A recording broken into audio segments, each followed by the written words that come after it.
Good morning, everyone. Thank you, Robert. Thank you, Richard. And thank you to all of you who've worked hard and to engineer this visit of mine. It was an aspiration of mine to visit South Australia and Victoria and to realize the opportunity to get to know this business community, not just as a tourist, but really as a member of the community. When I spoke to Robert about this some time ago, I didn't realize that he would take my aspirational wishes as an action item on his agenda, but he did, and he contacted me and said, well, I've set it all up. And I said, what is it that you set up? And he didn't tell me that he was, as Richard so well put it, he didn't tell me that what he had arranged was a visit for me to your holy ground here, to this very special place, and for this glorious weather. But what he did share with me was that he had arranged for us to engage in a challenge together. And that is a challenge of looking at opportunity without being constrained by the reality of day-to-day limits, but really to vision for ourselves a future that is possible and to develop an agenda that will help us pursue that dream. And that's what we're here to do this morning. We're really here to think about how others have dreamed, how others have taken challenges and made them realities and converted them into actionable agendas and actually created realities that they wanted to live in. And these things are achievable in our lifetimes. They are not multi-generational dreams. They are things we can do today to move our agendas forward. So if you'll pardon me for a moment, I'm going to be my own audiovisual expert and step down to my slide projector and make an adjustment or two, and then I'll start my formal remarks. I come from the Bay Area, and I get to be an expert. Because I know anything, I'm not sure. But you know that when you come from a credentialed environment, people attribute to you, some wisdom. They say, oh, he's from Silicon Valley, he must know something. So that gets me in the door. But what's going to justify my opportunity to continue to talk to you is whether I'm saying anything that's relevant, right? And anything that we can really engage in together.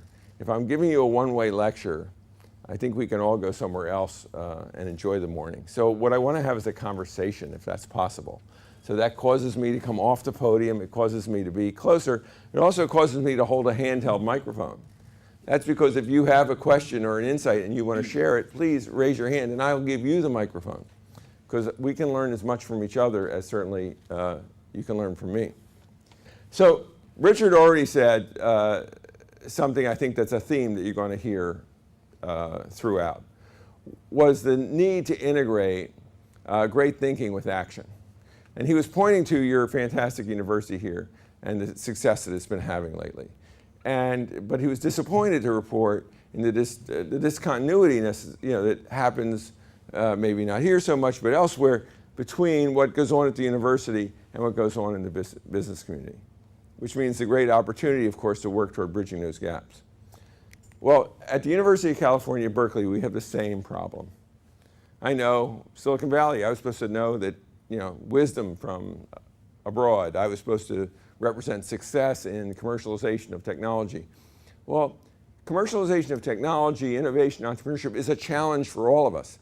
None of us are satisfied with what our local institutions accomplish. So why did I put my biography on the wall when I've been so well introduced? You really don't need to know anything more about me, but I wanted to make one point, is that at our institution, we are also challenged at the University of California, Berkeley, with the effective commercialization of technology, the effective bridging of academia to the business community. One of the ways we've done it, and this is going to be a theme throughout, is to find individuals who operate in both environments. They may have an academic heritage, they may have a business heritage, but we seek out to identify people who can operate in both environments simultaneously and historically have done so. And that's the opportunity I represent personally. To earn my right to show up at the University of California, I did not follow a traditional path. I did not get a PhD, I do not have one. But I wear so you can't call me Dr. Engel, it would be incorrect. But you can call me Professor Engel. Well, how can that be? Don't all professors have PhDs? Well, we broke that rule. we created a new category of clinical professor or adjunct professor and welcomed them into the community if they had distinguished themselves in the business community or in other practical applications of their knowledge. So I represent the outcome of a strategy which was to put in place bridges between academia and practicality.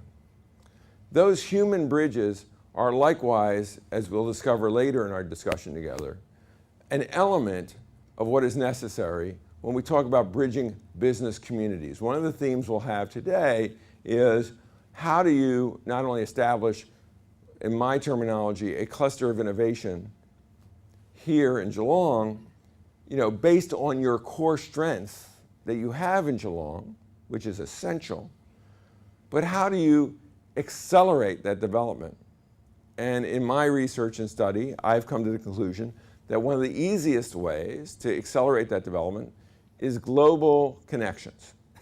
Nothing brilliant there. That's, I think, a well-accepted belief that in today's global world, is that redundant, global world? But in today's global and business environment, you have to be engaged, not just based on your own strengths, but on the symbiotic relationship of your community to other communities. And how do you engage in those relationships? Richard was advising me that he had just come from a study trip about a year ago or so in the Bay Area. Well, those study trips, we have a name for them in the United States. It's called a boondoggle, right? So we take our politicians and they spend our money going around the world. Well, why is that boondoggle a worthwhile investment? It's a worthwhile investment because it's a beginning step. It's an actionable step toward building connections. So when Richard came to the University of California, Berkeley, he may not have done it overtly for a strategic purpose, but it established a human connection that results in my being here, establishing a different connection with you. So the interconnectivity, the role of individuals, the role of you as individuals, part of the action agenda, I'm leapfrogging to where I want to be at the end of our talk. But I want you to think, as we have our talk, what role can you play as a connector within the community, if it's between academia and practicality, or it's within the professional sphere you operate in, but what role can you play as a connector within your community and between your community and other communities of innovation? That's a mission for each of us, a takeaway. So, eBay, Amazon, Yahoo, Google, Linux software, open source operating system, Skype, Wikipedia, Apple. Question, what do these companies have in common? Oh, before you say internet, before you say ICT, before you say computer, let me put up one more. IKEA. What do these companies have in common? Yes, please, in the back of the room. Shout it out. Right? Brand recognition, absolutely. What else? Yes, please. Networking, yes, please. Innovative ideas. Innovative ideas, good, all great stuff. Good, good. More, come on. Yes, please. One-word titles. One-word titles, yeah, good communications. Yes, please. Commercially disruptive technology. Oh, here, my magic. This is my stooge. This is the guy I planted in the audience. Right, commercially disruptive technologies. Perfect. Have you been to Berkeley and taken MBA 295A? Was that? Yeah, okay. You would have gotten an A. So you're all right, of course. So all these things are true. Why do we know these big brands? Well, because they've communicated effectively in disrupting the world they were in. These companies are not only disruptive, which is the buzzword, disruption and innovation. We're going to talk about that.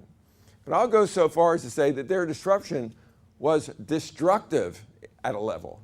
These are the destroyers. All these companies destroyed other companies. Now, who did they destroy? Their competitors. Yeah, well, who are their competitors? Who did Skype destroy? Yeah, every one of them. I mean, I'm an example of that this morning. 5 a.m. your time, I'm talking to my wife. It must have been like 2 p.m. her time. We're doing some construction at home. She calls me, urgent, urgent. The contractor's not showing up. She calls me on the cell phone. What do I say almost immediately? Is this worth $2.99 a minute? She says, oh, no, I'm on my way home. I'll call you when I go home. And how does she call me when she gets home? Of course, my computer goes doo-doo, right? And she Skypes me for free. All right, and we have a video conference. I'm in a lovely little hotel. What's the name of it? Queenscliff, right? So speak of lovely, here I am just 15, 20 minutes away ensconced in this beautiful place where I have to tell my wife, I take out the video camera, off my little, it's about this big, right? Here's the room, honey. Look, isn't it nice? Look at this incredible spot. So, and it's all for free. How could any telephone company compete with that? Oh, well, that's pretty obvious. Let's try a hard one. I mean, Amazon destroyed the bookstores. Yahoo destroyed whatever. Who did Wikipedia destroy? Encarta. Well, yeah, but let's go bigger than that. Encarta was never real. Yeah, Encyclopedia Britannica. Exactly. My mom, God rest her soul, was, a subscriber to the World Book, another competitive, encyclopedia. The business model of encyclopedias was, you might think to sell the encyclopedia, but no, it was a subscription model, right? If you were not very wealthy, if you were of the lower middle class, which I was, the professional classes, if you will, when I grew up. My father was a dentist, pre-Depression era dentist, modest income. During the Depression, he traded fillings for apples. We lived well, but not with wealth, right? So what did people in that category do for their children? They made sure they got a great education. And how do you do that? You put an encyclopedia in your home. This is in 1945, 1946, 1952. How do you afford an encyclopedia? Oh, the salesman who comes to your door, direct selling model, very expensive, high commission, says, this is simple, Mrs. Engel. Just once a month, we'll deliver a book. And for $29.95 or $49.95, it's the Britannica, you can keep this book. 1 month you get A, the next month you get B, next month you get C. So you might think they're selling you something, but it's really a subscription model, right? Because by the time you've gone through 26 letters, and I think they combined X, Y, Z, so maybe there weren't 26 editions. 24 volumes, thank you. By the time you got through your 24 volumes, what were they? Complete and out of date, absolutely. Because this is all old stuff. So your child needs a good education, you have to get the annual update. So this business model of the Encyclopedia Britannica is really very close to where people in the software business today subscribe to. They want to go to not selling you an item, but they want you to use their service, right? So they get high recurring revenue. So why do I go on and on about business model innovation if I could have learned it from the Encyclopedia Britannica? Because the cost of delivery is different. Britannica had to pay for its content, strong editorial voice, strong expertise, very high cost of delivery and selling. They had a doorman knock on your door.